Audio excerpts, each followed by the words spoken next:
यूफ्लेक्स एक sharp trading move के लिए तैयार है और अपने लोस से ऑलरेडी 100% से भी ज़्यादा का रिटर्न दे चुका है। सो हेलो फ्रेंड्स, कैसे आप सब लोग and thanks for watching my channel. Friends, इस वीडियो में हम यूफ्लेक्स लिमिटेड की बात करेंगे। इससे पहले भी मैं बना चुका हूँ वीडियो, और जब मैंने बनाया था वो तब यहाँ पे था, इनफैक्ट प्रोबेबली यहाँ पे था। ठीक है, उस प्राइस से ऑलरेडी डबल हो चुका है। आप चाहे तो उस वीडियो को चेक कर सकते हैं, ऑलरेडी अवेलेबल है। सो ये चीज़ें हैं कि कम से कम मेरा ये इंटेंशन रहता है कि ट्रेंड जब शुरू हो रहा हो तभी अगर पता चल जाए तो एक जो अपर हैंड मिलता है वो आपको बहुत फ़ायदा पहुंचा सकता है। बहरहाल ये ट्रेंड ऑलरेडी शुरू हो चुका है और अच्छा खासा यहाँ पे मूव दे चुका है। अगर आप बोलेंगे तो मैंने जब लास्ट वीडियो बनाया था वहाँ से भी ये 100% का मूव दे चुका है, और ये अभी शुरू हुआ है ये ट्रेंड। तो यहाँ पे आने वाले दिनों में आपको और बड़े और अच्छे मूव्स देखने मिल सकते हैं यहाँ पे।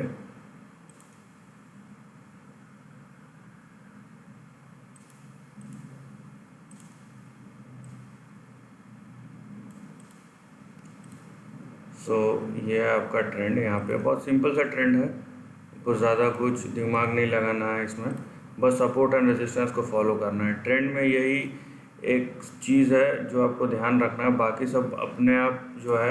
अगर ट्रेंड अपने हिसाब से है तो ठीक, ट्रेंड अपने हिसाब से नहीं है तो हमको वहाँ पे नहीं रहना है। सिंपल सा थ्योरी है, बट बात यह है कि ये हमको समझना पड़ता है कि कौन सा ट्रेंड का रिलायबिलिटी है या नहीं है।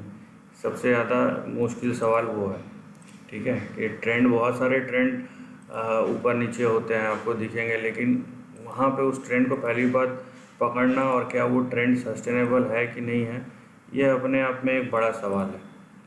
क्योंकि हर एक प्राइस का जो मूवमेंट होता है वो ज़रूरी नहीं है कि सस्टेन करे, और उस टाइम पे अगर वो सस्टेन नहीं होता है और आपको समझ में नहीं आता तो वो फिर ट्रैप पे चले जाते हैं।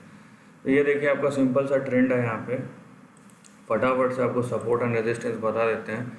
सो लास्ट टाइम जब मैंने बताया था तो ये अराउंड यहीं पे था। सो ये आपका हो जाएगा 129 जो है आपका है ये पहला सपोर्ट और इम्पॉर्टेंट सपोर्ट। ठीक है, यहाँ पे इसके नीचे नहीं जाना चाहिए, तो ट्रेंड पूरा टूट जाएगा।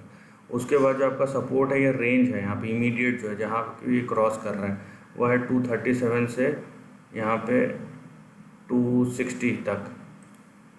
यहाँ पे कर देता हूँ मैं 237 से 260 के बीच में, ये आपका जोन है सपोर्ट का।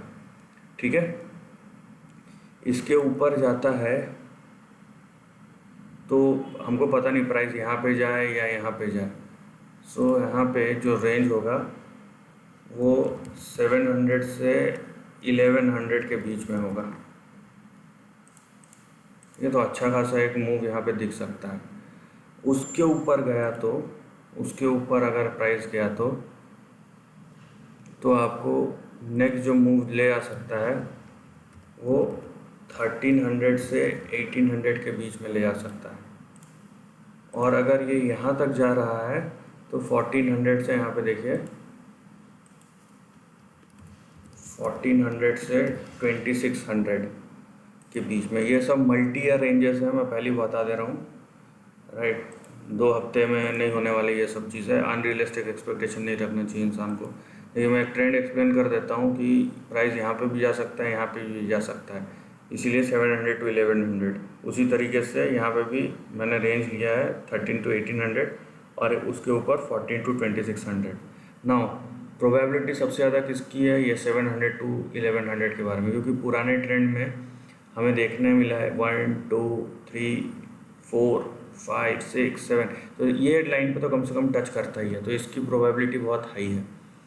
उसके बाद जो प्रोबेबिलिटी बनती है थोड़ी कम, थोड़ी सी ज़्यादा 10 से 20% जो प्रोबेबिलिटी वो इस लाइन के 13 से 1800 के बीच में। राइट, क्योंकि 2 बार ही गया, 2-3 बार टच करने की कोशिश किया है, तो इसीलिए इसकी प्रोबेबिलिटी 10 टू 20% से ज़्यादा नहीं है। ये ऊपर जाने वाली जो प्रोबेबिलिटी है वो 1 टू 2% है, क्योंकि एक बार ही गया है। ठीक है, सो एक बार ही गया तो ये इसकी कम प्रोबेबिलिटी सबसे कम है। बट ये ट्रेंड के ऊपर डिपेंड करता है और मोमेंटम के ऊपर डिपेंड करता है कि किस तरीके का ट्रेंड है और किस तरीके का मोमेंटम है। और जो यहाँ पे पहुँच जाता है, मान लीजिए 1300 to 1800 में अगर प्राइस पहुँचता है कुछ साल बाद, तो यहाँ पे फिर हमको उस टाइम पे देखना पड़ेगा कि मार्केट सिचुएशन कैसा है और स्टॉक के लिए मोमेंटम कैसा है। अगर मान लीजिए मोमेंटम बहुत अच्छा रहा तो आप उस हिसाब से डिसीजन ले सकते हैं। अगर आपको वैसा कॉन्फिडेंस नहीं आता तो फिर आप अपना डिसीजन उस हिसाब से बदल सकते हैं। तो यहाँ मल्टीपल सिचुएशंस हो सकते हैं, क्योंकि हम जहाँ पे फ्यूचर ट्रेंड के बारे में डिस्कस कर रहे हैं या बात कर रहे हैं, तो वहाँ पे सिर्फ प्रोबेबिलिटी होती है, जा सकता है या नहीं जा सकता वाली बात नहीं है, बात है सिर्फ प्रोबेबिलिटी की। और दूसरी बात यह है कि उस समय आपका कॉन्फिडेंस क्या है, ठीक है। ज़रूरी नहीं है कि वो भी सही हो या नहीं सही हो, क्योंकि मार्केट रातों रात चेंज होता है। तो इसीलिए आपको, अगर आप लॉन्ग टर्म में हैं, डेली नहीं देखना चाहते, कम से कम हफ्ते में या महीने में तो एक बार आप ट्रेंड को चेक कीजिए और उस पर थोड़ा सा एनालिसिस कीजिए कि भाई ट्रेंड जो है वो इंटैक्ट है या नहीं है। आपको सब रेजिस्टेंस नीचे भी जाएगा, ऊपर भी जाएगा, बट चेक करते रहना ज़रूरी है। So this is the end of the video. दोस्तों वीडियो पसंद आए तो लाइक और शेयर कीजिए, थॉट्स कमेंट सेक्शन में लिख के बताइए, और ऐसे नए कंटेंट के लिए चैनल को प्लीज़ सब्सक्राइब कीजिए। Lastly, take care of your family and friends.